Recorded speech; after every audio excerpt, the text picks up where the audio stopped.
इस वीडियो के अंदर हम एरे को डिस्कस करेंगे। एरे एक्चुअली कलेक्शन होता है सिमिलर डाटा टाइप्स का। अब ये डाटा टाइप्स इंटीजर्स भी हो सकती हैं और स्ट्रिंग भी हो सकती हैं, या इंटीजर और स्ट्रिंग का कॉम्बिनेशन भी हो सकती हैं। कोटलिन के अंदर एरे की जो नेचर होती है वो म्यूटेबल होती है, यानी हम एरे की वैल्यूज को रन टाइम पे चेंज भी कर सकते हैं।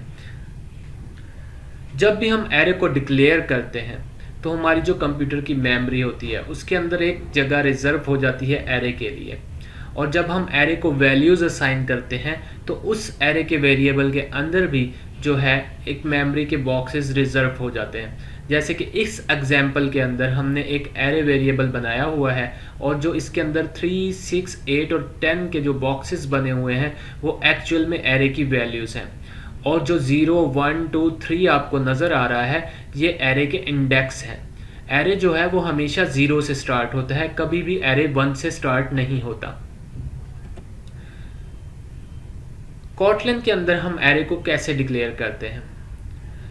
कोटलिन के अंदर एरे को डिक्लेयर करने के लिए हम डिफरेंट फंक्शंस का यूज़ कर सकते हैं, जैसे कि एरे ऑफ का फंक्शन, या फिर इंट एरे ऑफ का फंक्शन, या कैरेक्टर एरे ऑफ का फंक्शन।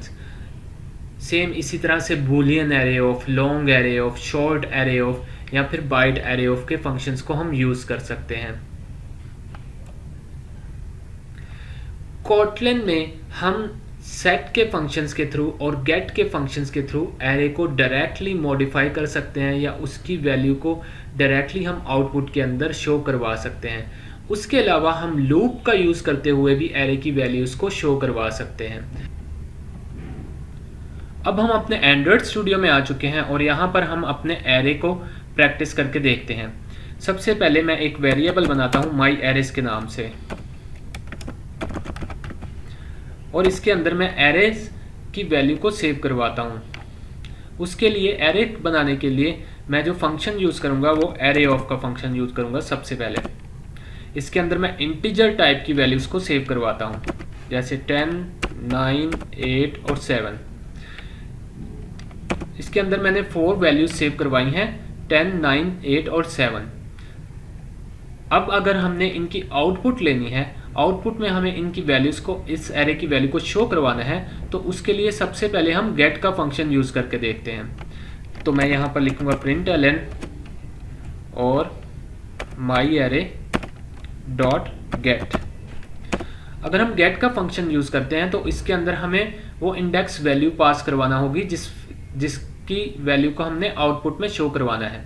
जैसे कि इस एरे के अंदर 10 की जो इंडेक्स वैल्यू है वो 0 है, 9 की इंडेक्स वैल्यू 1 है, 8 की इंडेक्स वैल्यू 2 और 7 की इंडेक्स वैल्यू 3 है।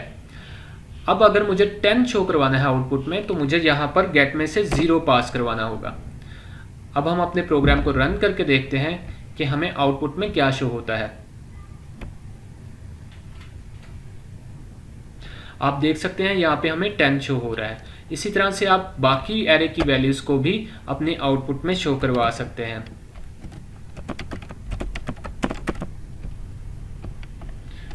यहाँ पर मैं वैल्यूज़ चेंज कर देता हूँ।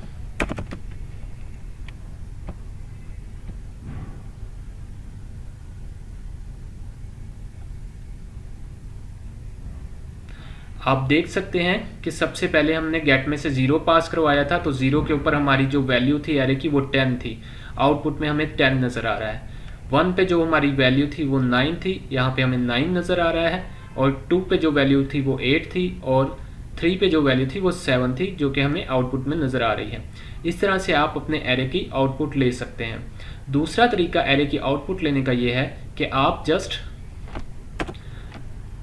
उस वेरिएबल का नाम लिखें और यहाँ पर ब्रैकेट्स डालें, और उस ब्रैकेट के अंदर अपना इंडेक्स नंबर पास करवा दें।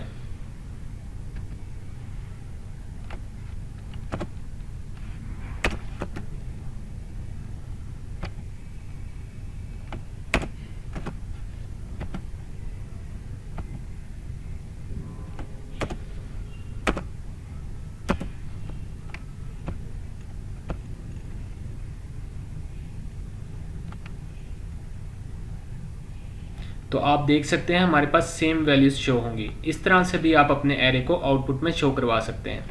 जो एरे को आउटपुट लेने का जो तीसरा तरीका है वो है लूप के ज़रिए से।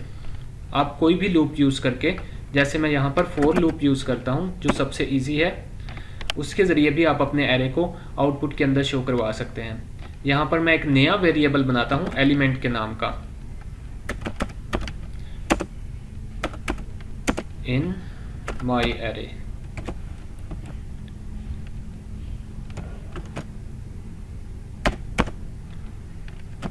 और यहाँ पर प्रिंट एलन में मैं एलिमेंट्स को पास करवा देता हूँ।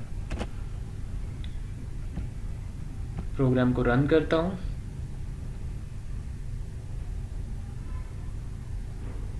आप देख सकते हैं कि लूप के ज़रिए भी हमें सेम आउटपुट नज़र आ रही है।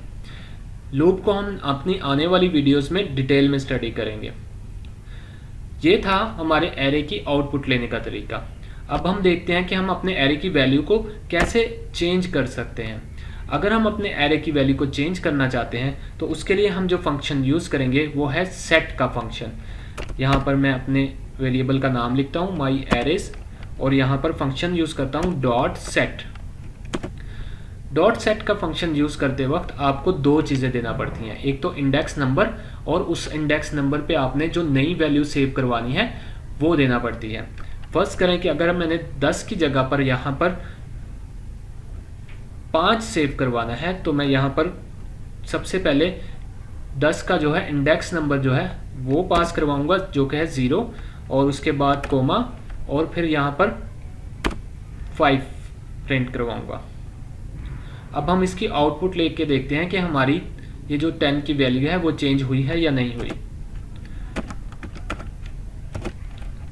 मैं डॉट गेट के फंक्शन से ही आउटपुट ले लेता हूं।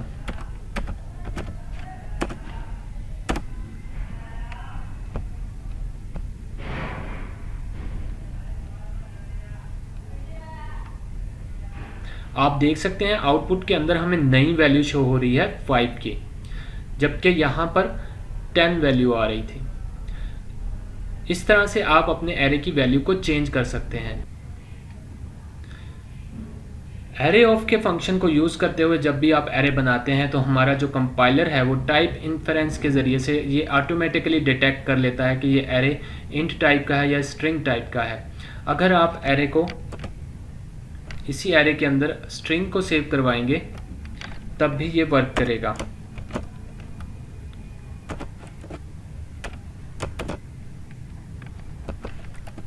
अब मैंने इसके अंदर स्ट्रिंग वैल्यू सेव करवा दी हैं, तब भी ये सेम वर्क करेगा, इसमें कोई एरर नहीं आएगा। लेकिन अगर आप टाइप को मेंशन करना चाहते हैं एरे की तो आप इस तरह से भी एरे को क्रिएट कर सकते हैं। माई एरेज 2 एरे ऑफ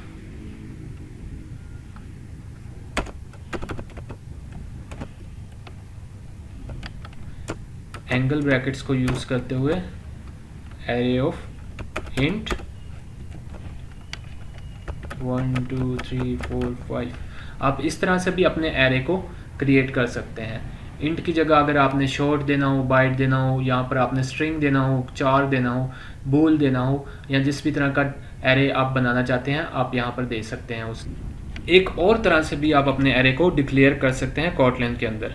मैं यहाँ पर एक और एरे बनाता हूँ माई एरे 3, और उस एरे की मैं टाइप रखता हूँ इंट एरे, यानी इसके अंदर इंटीजर टाइप का डाटा सेव होगा, और इसको मैं वैल्यू असाइन करता हूँ इंट एरे ऑफ